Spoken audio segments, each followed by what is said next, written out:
Facebook. Hello, everybody. Marcus here. Adjusting the camera here. Hello, everybody. What's happening? Hope you can hear me. Let's make sure this microphone's plugged in and working. Let's see. System preferences. If you can hear me, just drop a comment. Let's see.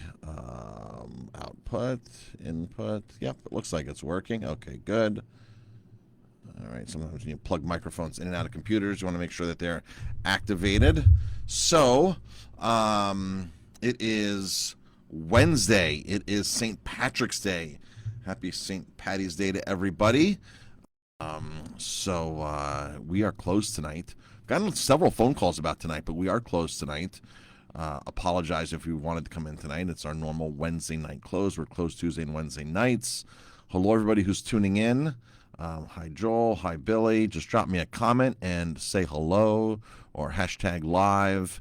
If you're having some corned beef, just drop a comment of where you're eating corned beef. Did you make it yourself? Are you going out? Is there a bar you're going to tonight? Is there a restaurant you're going to? Just drop us a comment. Is there a beer you're drinking today? Are you celebrating St. Patty's Day? Just drop a comment and let us know. And I apologize, we are closed today. Hopefully this Facebook Live will not cut out. Yesterday's Facebook Live kept cutting out, and the first one had a ton of engagement. And I tried to redo it, but of course the second one, minutes later, didn't have quite the engagement and comments and views. So I sent an email out today. If you're on our email list, I sent an email out with the article that I was quoting yesterday on natural wines. And all the additives that are approved in the U.S. for wines. There's 76 approved additives that are not required to be on the label. The only thing they have to add on a label is sulfites, which every wine contains sulfites basically. So that's the story with that. So hello everybody tuning in. Hi Heidi. Hi Matthew. Hi Judy. Joel's asking how our trip was in the city. Yeah. So our trip in the city was good. We ate dinner at a brand new restaurant. What was the name of the restaurant, Jamie? Oh my gosh. Dagon. Yeah. Dagon. Dagon. Dagon on 91st and Broadway. Brand new restaurant, Mediterranean. Really, really good food. Really good food. Mediterranean. Jamie and I literally drove in, got there at 6:30, met our friends, and had dinner, and then drove back and got upstate by midnight. So it was a really quick trip in and out. First time in New York City since this whole pandemic began. I found something out very interesting in New York City. The reason New York City one of the reasons it really hasn't opened, or it's been they're just finally letting restaurants open, is I guess the very wealthy, the super rich in New York want New York shut down. They didn't want it open right now. I guess they feel that they have, these are the really wealthy elites that have influence with politics. They want New York shut down because they don't want anybody coming into New York. They think it'll be safer without that. They're never going to run out of money. They can hop on their private jet and fly to wherever they want, back and forth, and do as they want. And they really don't want people and businesses open because they want New York to be quote unquote safe. No tourism, no restaurants open, nobody on the streets. And they lobby very heavily, and they brush shoulders with a lot of these politicians. So that's what we were told. I don't know how true that is, but that was the angle that was presented to us at dinner last night. That they just don't care about anybody else, anything else, and it's just about them, and they can obviously have the money to do whatever they want. So the topic of this title, or the topic of this, or the title of this video is, Am I in Trouble with Jamie Again? So every now and then I do things like spend money that I shouldn't be spending and buying things that we don't have money for. And that's typically when I get in trouble. It's not that bad of trouble. It's just like, you bought that, you need to create some revenue now for it. Last year, a year ago, after the pandemic hit, literally a week later, all this great beer was on sale. All these great IPAs and stuff were on sale. And IPAs you can't age. I got to go in and out very quickly. And when she saw the cases of IPAs walking, she goes, where in a pandemic right now, we're trying to sell everything we have in the place and have as much money as we can in the bank, in our pockets, and you're spending $600 on beer right now. Like, we have enough beer to sell. So I did this Bail Me Out IPA 4-packs last year. where we blew out 4 packs of IPAs for $19.99, and it became so successful that every week I was ordering $600 worth of beer because the IPA packs were flying out of here like crazy. Like, it was insane. And that lasted several months of these IPA 4-packs. Well, Jamie looked at me this morning and said, this morning she goes, I better start moving the, oh, Joel makes a comment, run for mayor, she will flip out. Yeah, I'll be in trouble if I run for mayor, Joel. I'll definitely be in trouble if I run for mayor. That's another thing that will get me in trouble if I do politics, run for politics. I can't even talk about politics, which always, now when you talk about politics, it always goes bad, right? It always goes bad. Even with good friends, it can go bad. So, so Jamie looked at me this morning and goes, do you know how much inventory you're sitting on in those rare collectible beers you have? And I said, well, the beers we have? She goes, no, the beers you have. You're the one who bought them. They're your beers, and they're taking up valuable space in the storeroom, in the cellar, and they are, some of that money could be in the bank.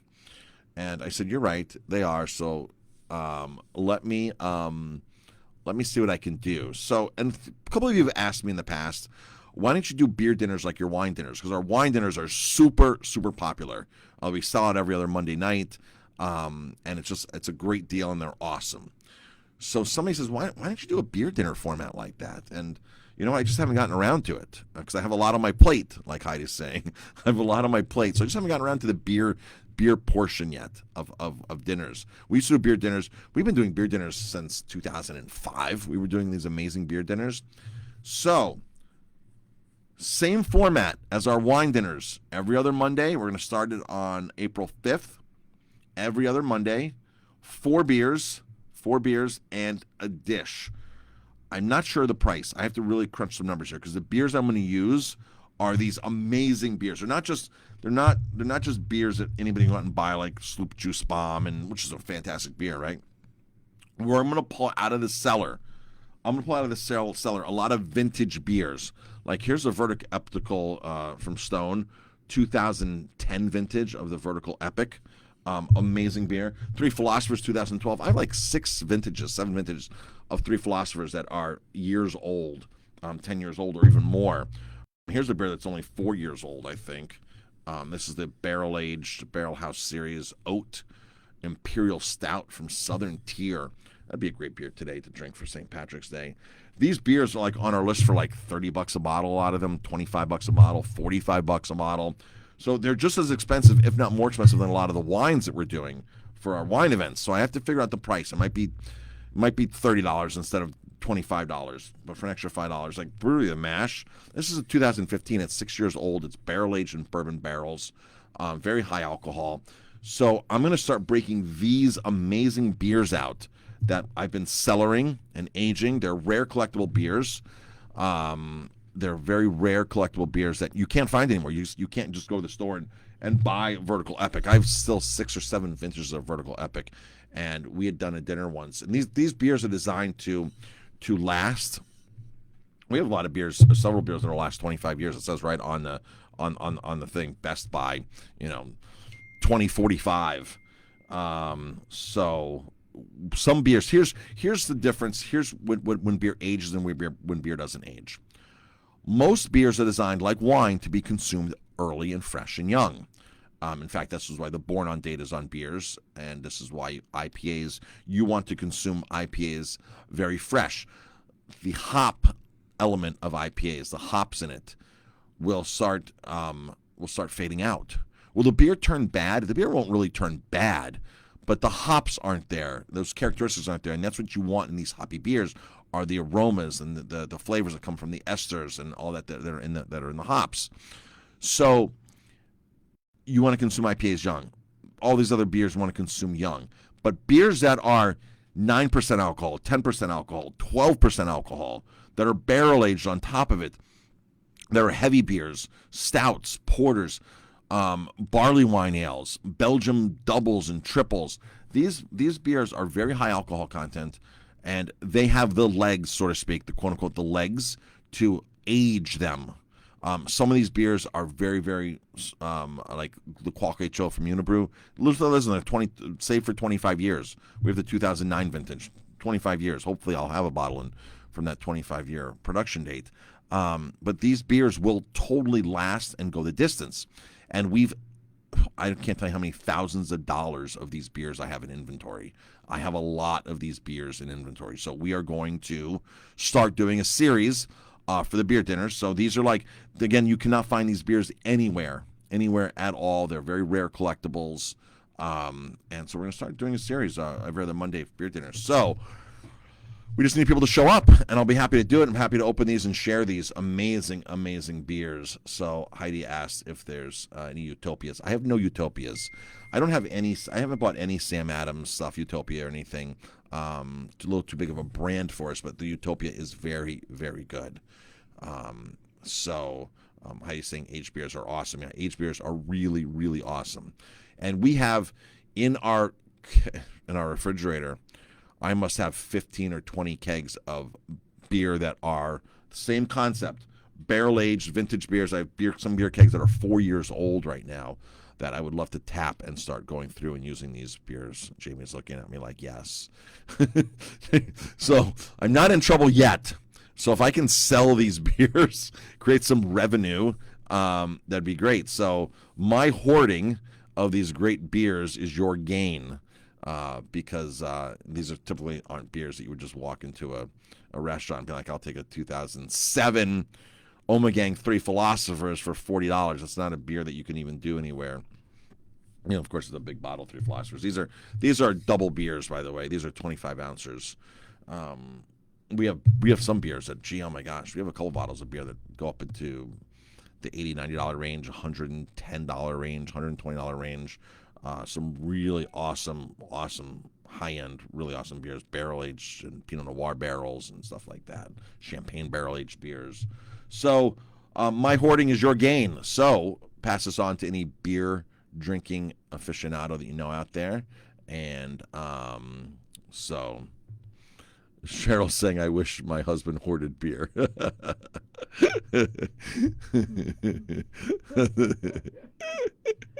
good, Cheryl. Jamie's saying that's good. Wish my husband hoarded beer. We got some beer to buy. Well, that's pre-hoarded. I've pre-hoarded beer for sale. So, all right, folks. Thanks for tuning in. We really appreciate it. We're closed today on St. Patrick's Day. So if you're trying to come in for that, apologize. We didn't even make corned beef and cabbage this year. I totally dropped the ball.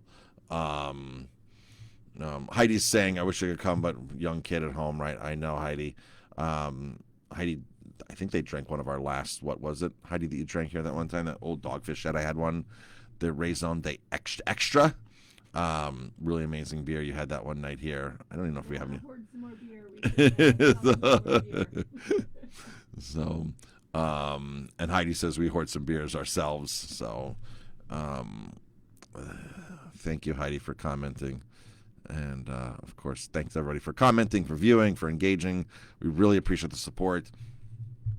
Anything else, Jamie? So we have our steak sale this week, our ribeye steak sale, $14.99 a pound. It's $3 off a pound. Heidi's 2017 Raison de Extra. Yeah, what a great beer. Brisket this, yeah. So some of our specials this week. An email's going out tomorrow with all of our grocery specials and $9.99 specials. We have a lot going on. So $9.99 takeout specials this week are the brisket, $9.99. The burgers tomorrow night, Thursday night, burger night, and then Sunday is shrimp and mussels green curry. The grocery special this week, because most weeks we have a grocery special too. The grocery special this week is our ribeye steaks, cook at home ribeye steaks. They're raw. They're about 10 ounces. They come 3 to a pack. They're $14.99 a pound instead of $17.99 a pound. It's the same stuff that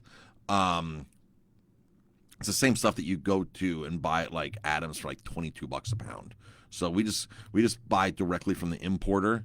of the grass-fed beef. We buy directly from the source, unlike instead of buying it from a distributor and paying the extra. So we have a really great connection because I'm part of the training program for this farm in New Zealand. I am part of the training program. I'm on the videos, so we have a really, really great connection with our grass-fed ribeye supply.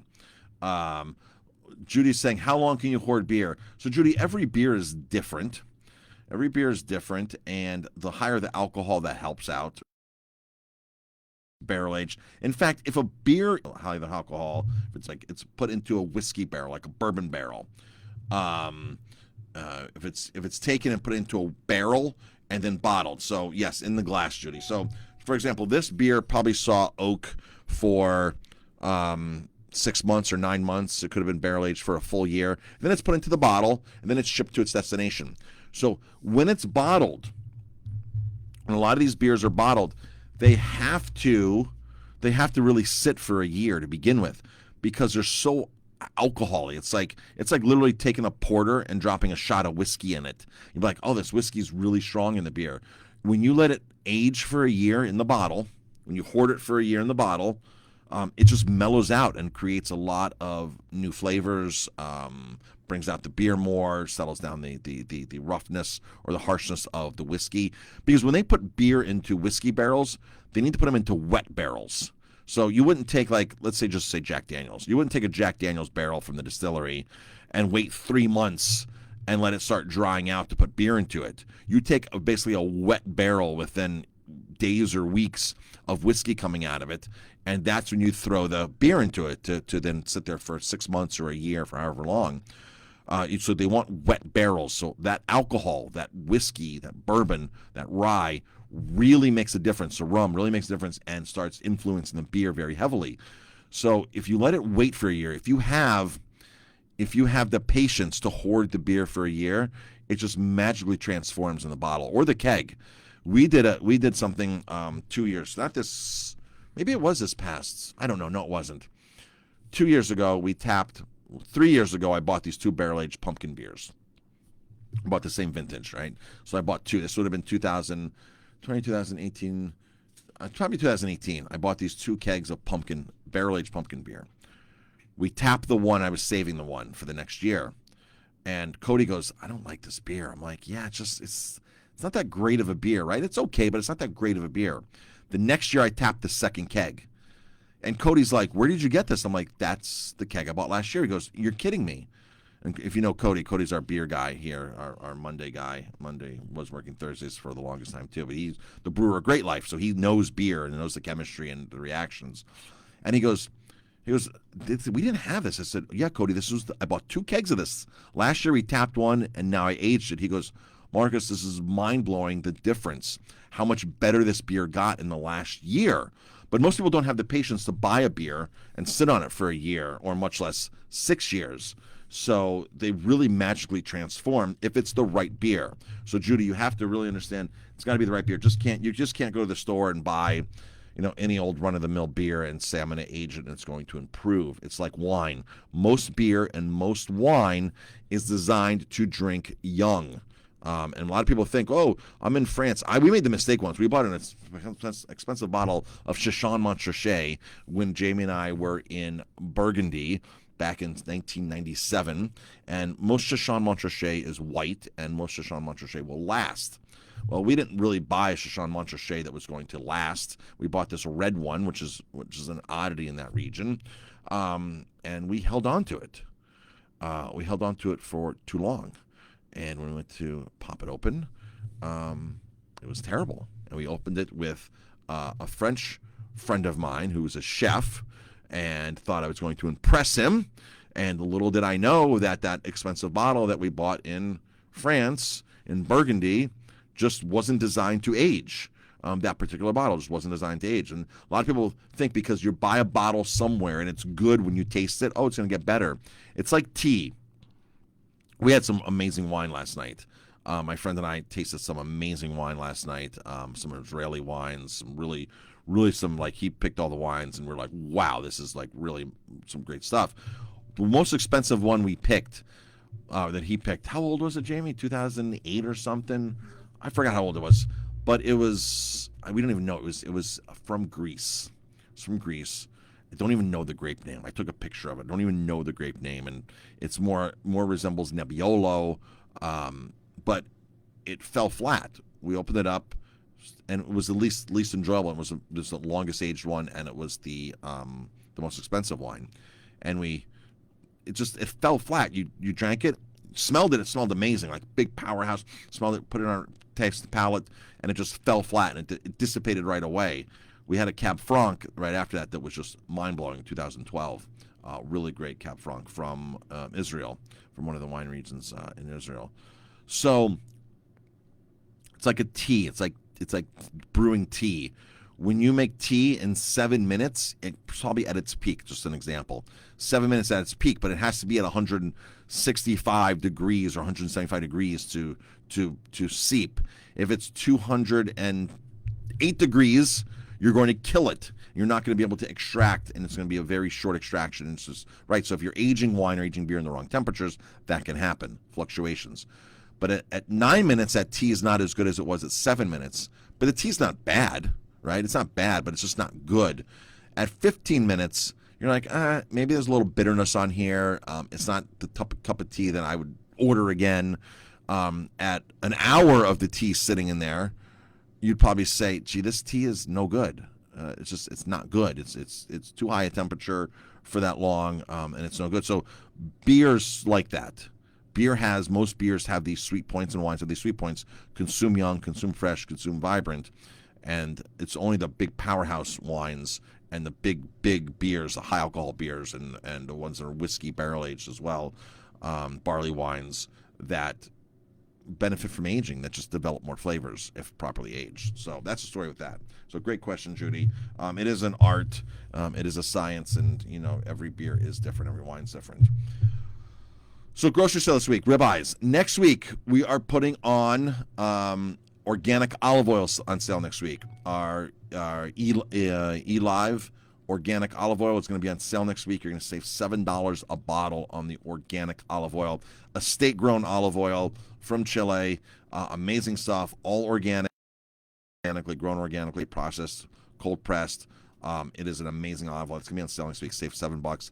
And then also on sale next week are these small cans of cherry tomatoes from Campagna. You can save on those next week as well. There'll be a sale on those. They'll be available in like 6-packs for a great deal. So that is it, folks. Thanks for tuning in today. Jamie and I really appreciate the support. Thank you very, very, very much. And everybody have a great day. Have a great St. Patrick's Day.